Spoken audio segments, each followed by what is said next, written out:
Hey guys, welcome back to another video. My name is Deonna. If you're new, welcome, and if you're not new, thanks for coming back to another video.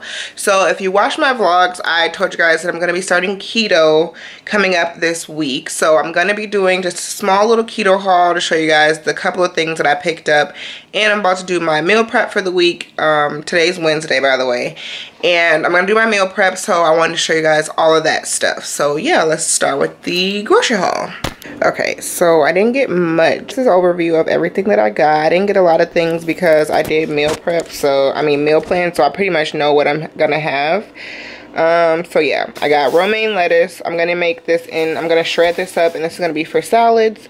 And to go with that, I have a rotisserie chicken that I'm gonna shred up as well, and that's gonna go in the salad. I got asparagus as well, vanilla almond milk, unsweetened, for my smoothies. I also wanted to try out this LaCroix water because everybody, well, not everybody, but a lot of people try these and they like them, and I got the natural berry sparkling water one. And you know, you can't really have much more than water on keto, so I just figured I'd do something different.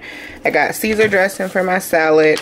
I picked up 5 salmon fillets. I got some string cheese to snack on and cream cheese, and I got this originally because I was going to try this almond flour pancake recipe with cream cheese, but the almond flour was like super expensive, so I was gonna try to find a different recipe, and I ended up forgetting to like take this out of my cart, but I got it anyway because I can have it, but I don't know what I'm gonna have it on. And I also got eggs because I'm gonna be eating a lot of eggs like for breakfast and stuff, and then I got 2 avocados as well. So what I'm about to do right now is shred up my chicken, shred up my romaine lettuce, and then I'm also going to prepare my salmon and my asparagus to go in the oven because these are my dinners and these are going to be my lunches.